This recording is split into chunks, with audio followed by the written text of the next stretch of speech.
الرحمن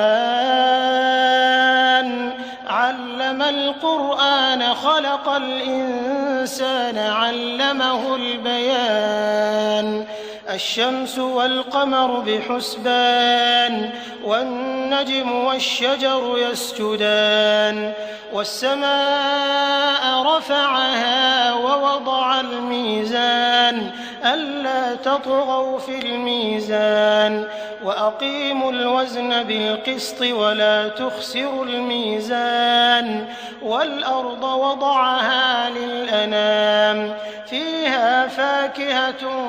والنخل ذات الأكمام والحب ذو العصف والريحان فبأي آلاء ربكما تكذبان خلق الإنسان من صلصال